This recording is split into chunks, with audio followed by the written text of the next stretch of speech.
ज़रा एक लम्हे के लिए रुकिए और सोचिए, क्या आपके साथ ऐसा होता है कि सुबह बिस्तर से उठते वक्त जब आप पहला कदम ज़मीन पर रखते हैं तो घुटनों से एक करक की आवाज़ आती है, जैसे अंदर कोई चीज़ घिसर रही हो। आप कुर्सी से उठते हैं, सीधी चढ़ते हैं या बैठे बैठे खड़े होते हैं और हर बार वही आवाज़, वही हल्की सी झंझनाहट। शुरू में आप इस आवाज़ को इग्नोर कर देते हैं, सोचते हैं शायद नींद में तंग अजीब तरह रखी थी, लेकिन ये आवाज़ दिन ब दिन ज़्यादा होने लगती है। कभी कभी इसके साथ हल्का दर्द भी होता है, खासकर जब आप ज़्यादा देर बैठे रहें या ज़्यादा चल लें। सीधी उतरते वक्त घुटनों में एक अजीब सी कमज़ोरी महसूस होती है, जैसे वो पूरा वज़न संभल नहीं पा रहे। सुबह उठो तो घुटनों में अगदन होती है, थोड़ी देर चलने के बाद वो अगदन कम होती है, लेकिन पूरी तरह जाती नहीं। अभी रुकिए और खुद से एक सवाल पूछिए, क्या ये नॉर्मल है? बिल्कुल भी नहीं। ये बुढ़ापे की निशानी नहीं है, ये सिर्फ उम्र हो गई है का मैटर नहीं है। ये आपके जिस्म का वो खामोश इशारा है जो आपको बार बार बता रहा है कि अंदर से कुछ ज़रूरी चीज़ें ख़त्म हो रही हैं। और अगर आपने इस इशारे को आज नज़रअंदाज किया तो कल यही करक, यही अकदन, यही हल्का दर्द आपके चलने फिरने, आपकी आज़ादी और आपकी पूरी ज़िंदगी को मुतासिर करता रहेगा। वीडियो शुरू करने से पहले चैनल को सब्सक्राइब कर लीजिए, क्योंकि ये मालूमात आपके लिए बहुत ज़रूरी है। लेकिन उससे पहले एक ज़रूरी बात सुनिए। आज मैं आपको एक ऐसी चीज़ के बारे में बताने जा रही हूँ जो शायद इस वक्त आपके अपने बावर्ची खाने में मौजूद है, जिसे आप बस कभी कभार इस्तेमाल करते हैं या बिल्कुल नज़रअंदाज कर देते हैं। अगर इसी चीज़ को सही तरीके से, सही वक्त पर और सही चीज़ों के साथ खाया जाए तो ये अकेली आपके घुटनों की इस करक और अकदन को जद से ख़त्म कर सकती है। सुनने में बारा दावा लग रहा है ना? बस ध्यान से सुनिए। जब इसके पीछे की साइंस समझ में आएगी तो आप खुद कहेंगे कि ये हमें पहले क्यों नहीं बताया गया। तो पहले ये समझते हैं कि घुटनों में करक और अकदान आती कहाँ से है। ज्यादातर लोग सोचते हैं कि ये सिर्फ उम्र की वजह से होता है या ज्यादा चलने से होता है, लेकिन ये सोच ही अधूरी है। कहानी इससे कहीं ज्यादा गहरी है। आपका घुटना 3 चीजों से मिलकर बनता है।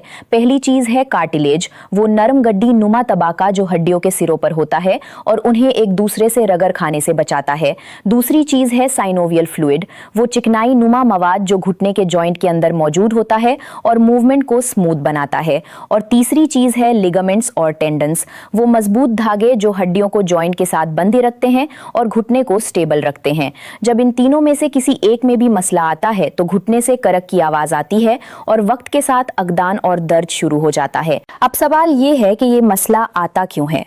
पहली छुपी हुई वजह, कार्टिलेज का घिसना।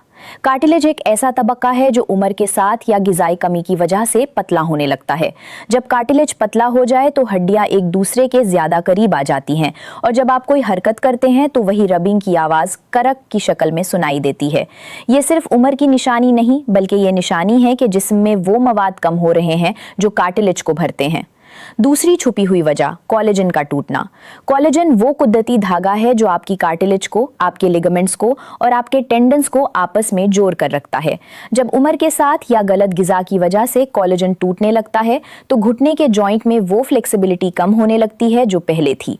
यही वजह है कि सुबह उठते वक्त घुटना जमजम सा लगता है और पहला कदम इतना मुश्किल होता है। तीसरी छुपी हुई वजह, सिनोवियल फ्लूइड का कम होना। ये फ्लूइड जॉइंट के अंदर लुब्रिकेशन का काम करता है। जब ये कम हो जाए तो हड्डियों के बीच रबिंग बढ़ जाती है और वही रबिंग करक की आवाज बनती है। बहुत कम लोग जानते हैं कि इस फ्लूइड की क्वालिटी और क्वांटिटी सीधा आपकी डाइट और हाइड्रेशन से जुड़ी होती है। अगर आप पानी कम पीते हैं या आपकी डाइट में ज़रूरी फैटी एसिड्स कम हैं तो ये फ्लूइड कम बन पाता है। चौथी छुपी हुई वजह, विटामिन डी की कमी। विटामिन डी सिर्फ हड्डियों के लिए नहीं होता, ये जॉइंट के अराउंड मौजूद टिश्यूज के लिए भी ज़रूरी है। जब विटामिन डी कम हो तो कैल्शियम सही तरीके से एब्जॉर्ब नहीं होता और हड्डियां कमज़ोर होने लगती हैं। जॉइंट के अराउंड का स्ट्रक्चर वीक हो जाता है और हर हरकत पर आवाज़ और दर्द महसूस होता है। पाकिस्तान में इतनी धूप के बावजूद ज़्यादातर लोगों में विटामिन डी की कमी पाई जाती है, क्योंकि लोग धूप में वक्त नहीं गुजारते। 5वीं छुपी हुई वजह, कैल्शियम और मैग्नीशियम का गलत तवाज़ुन। कैल्शियम हड्डियों को मजबूत बनाता है, लेकिन अगर मैग्नीशियम ना हो तो कैल्शियम सही जगह पर जमा नहीं होता, बल्कि कभी कभी गलत जगह जमा होने लगता है। ये इम्बैलेंस भी जॉइंट स्टिफनेस और करक की वजह बन सकता है। छठी छुपी हुई वजह, कम हरकत और लंबे अरसे तक एक ही पोजीशन में बैठना। जब जॉइंट को मूवमेंट नहीं मिलती तो सिनोवियल फ्लूइड ठीक से सर्कुलेट नहीं होता और कार्टिलेज को भी न्यूट्रिएंट्स सही तरीके से नहीं मिलते। यही वजह है कि जो लोग घंटों कुर्सी पर बैठे रहते हैं, उनके घुटनों में सुबह सबसे ज्यादा अकादन होती है। और सबसे बड़ी बात, ये कामी सिर्फ घुटनों के करक तक महदूद नहीं है। ये कामी बहुत सी दूसरी अलामत भी पैदा करती है जिन्हें हम अलग अलग मसाइल समझकर नजरअंदाज करते रहते हैं। बाल झड़ना, ये कोलेजन और विटामिन की कामी की निशानी हो सकती है। नाखून का कमजोर और भुरभुरा होना, ये भी कोलेजन की कामी है। हल्का सा कमर का दर्द जो सुबह सबसे ज्यादा होता है, ये भी जॉइंट और कार्टिलेज हेल्थ से जुड़ा है। थकान जो बिना वजह रहती है, ये विटामिन डी की कमी की तरफ इशारा करती है। यानी अगर आपके साथ ये सब हो रहा है तो इनकी जद एक ही है, जिसमें जरूरी मवाद की कामी। तो वो कौन सी कुदरती चीज है जिसमें कोलेजन बनाने की सलाहियत भी हो, कार्टिलेज को मजबूत करने वाले अज्जा भी हों और जॉइंट की सूजिश को कम करने की ताकत भी हो? और वो चीजें हैं तिल, अलसी के बीज और हल्दी वाला दूध। जी हाँ, ये तीन चीजें मिलकर वो काम करती हैं जो बारी बारी दवाइयां भी नहीं कर पाती। पहले तिल की बात करते हैं। तिल में कैल्शियम भरपूर मिकदार में होता है, लेकिन इससे भी ज्यादा अहम बात यह है कि तिल में जिंक भी होता है जो कार्टिलेज की मरम्मत में मदद करता है। तिल में कॉपर भी होता है जो कोलेजन बनाने के अमल में सीधा शामिल होता है। सिर्फ एक चम्मच भुने हुए तिल में इतने न्यूट्रिएंट्स होते हैं कि वो जॉइंट की हेल्थ के लिए एक कंप्लीट पैकेज बन जाते हैं। अब अलसी के बीजों की बात करते हैं। अलसी में ओमेगा 3 फैटी एसिड्स भरपूर मात्रा में होते हैं। ये फैटी एसिड्स जॉइंट के अराउंड मौजूद सूजन को कम करते हैं, वही सूजिश जो सुबह की अकदन की असल वजह होती है। अलसी में लिग्नेंस भी होते हैं जो एंटीऑक्सीडेंट का काम करते हैं और कार्टिलेज को नुकसान से बचाते हैं। अलसी साइनोवियल फ्लूइड की क्वालिटी को बेहतर बनाने में भी मददगार साबित होती है, क्योंकि इसमें मौजूद हेल्दी फैट्स जॉइंट लुब्रिकेशन को सपोर्ट करते हैं। और अब हल्दी वाले दूध की बात। हल्दी में करक्यूमिन नामी मुरक्काब होता है जो दुनिया का सबसे ज्यादा रिसर्च शुदा कुदरती एंटी इन्फ्लेमेटरी मुरक्काब है। ये करक्यूमिन जॉइंट के अंदर की सूजिश को सीधा टारगेट करता है। जब सूजिश कम होती है तो दर्द और अकदन दोनों कम होने लगते हैं। दूध में कैल्शियम होता है जो हल्दी के साथ मिलकर हड्डियों और कार्टिलेज दोनों को फायदा देता है। लेकिन यहाँ एक बहुत अहम बात है जिसे नजरअंदाज किया तो पूरा फायदा नहीं मिलेगा। हल्दी का करक्यूमिन अकेला जिस्म में ठीक से जज्ब नहीं होता। इसे जज्ब करने के लिए एक खास चीज चाहिए और वो है काली मिर्च। काली मिर्च में पिपराइन नाम का मुरक्काब होता है जो करक्यूमिन के जज्ब होने की सलाहियत को बहुत हद तक बढ़ा देता है। लेकिन अभी तो असल राज बाकी है, वो खास तरीका, वो सही तरकीब। क्योंकि अगर तिल, अलसी और हल्दी गलत तरीके से या गलत वक्त पर खाए जाएं तो उनका असर आधा रह जाता है। इसलिए जो मैं अब बताने जा रही हूँ उसे बिल्कुल ध्यान से सुनिए। घुटनों की करक और अकदन के लिए सबसे बेहतरीन तरीका ये है, रात को सोने से पहले एक गिलास गुनगुना दूध लीजिए। इसमें आधा चम्मच हल्दी मिलाएं और एक छुटकी काली मिर्च मिलाएं। अब इसमें एक चम्मच अच्छी तरह भुने हुए तिल भी मिलाएं। इन्हें अच्छी तरह मिक्स करें और आराम से बैठकर पी लें। ये रात भर आपके घुटनों के जॉइंट को आराम देगा, सूजिश कम करेगा और कोलेजन बनाने के अमल को सपोर्ट करेगा। सुबह नाश्ते में एक चम्मच अलसी के बीज दही में मिलाकर खाएं। दही में प्रोबायोटिक्स होते हैं जो गट हेल्थ को बेहतर करते हैं और न्यूट्रिएंट्स को एब्जॉर्ब करने की सलाहियत को बढ़ते हैं। यानी जो ओमेगा 3 और लिग्नेंस आप अलसी से ले रहे हैं वो जया नहीं होंगे बल्कि पूरी तरह जिस्म में जज्ब होंगे। यानी रात में हल्दी दूध और तिल और सुबह अलसी वाली दही, ये दोनों वक्त मिलकर 24 घंटे आपके घुटनों को जरूरी मवाद देते रहेंगे। लेकिन एक बात का खास ख्याल रखिए, तिल को कभी भी कच्चा मत खाएं, हमेशा हल्की आंच पर भून लीजिए।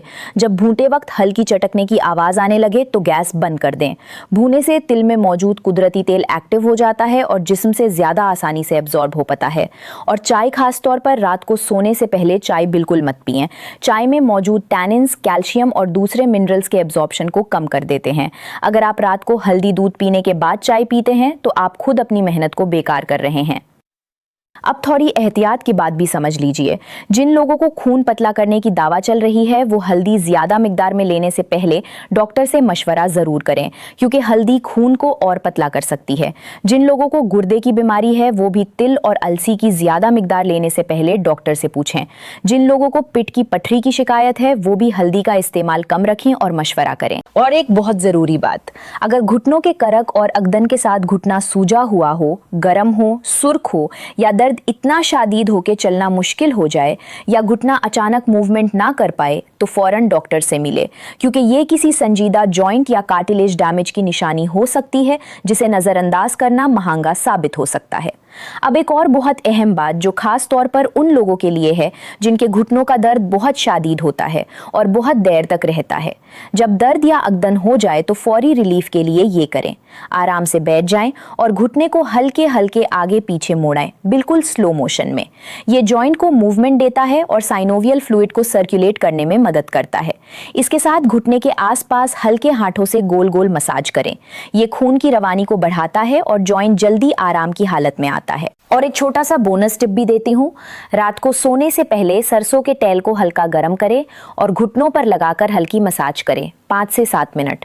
ये मसाज खून की रवानी को बढ़ाती है, जॉइंट को गर्म करती है और हल्दी के करक्यूमिन के असर को और बढ़ा देती है। और सुबह उठते ही सीधा खड़े होने से पहले बिस्तर पर ही 2-3 मिनट घुटनों को हल्के हल्के मोड़कर वार्म अप कर लें। इसे जॉइंट एक्टिवेशन कहते हैं और ये सुबह की अकदन को काफी हद तक कम कर देता है। रोजाना सुबह 15 से 20 मिनट धूप में बैठें। ये विटामिन डी बनाता है जो कैल्शियम को अब्सॉर्ब करने में मदद करता है। और रोजाना कम से कम 8 ग्लास पानी पिएं, क्योंकि जब जिस्म में पानी कम हो तो सुनोवियल फ्लाइट भी ठीक से नहीं बन पाता। तो जरा सोचिए, एक मामूली सा तिल, अलसी और हल्दी जो आपके घर में पहले से मौजूद है, सुबह के घुटनों की करक, अकदन, सीढ़ी चढ़ने में तकलीफ, बैठे बैठे खड़े होने की कमजोरी, इतने सारे मसाइल और हल सिर्फ 3 चीजों में। इतनी सस्ती, इतनी आसान और इतनी ताकतवर चीजें जो शायद आपके बावर्ची खाने में पहले से मौजूद हैं। लेकिन अफसोस की बात यह है कि हम अक्सर उन्हीं चीजों के पीछे भागते हैं जो महंगी होती हैं, दूर की होती हैं, बाहर की होती हैं, जबकि हमारी अपनी जमीन की चीजों में ही असल ताकत छुपी होती है जिसका हमें अंदाजा भी नहीं होता। तो आज से एक छोटा सा फैसला कीजिए। तिल को सिर्फ नान पर लगी सजावट मत समझिए, अलसी को सिर्फ बर्ड फूड मत समझिए।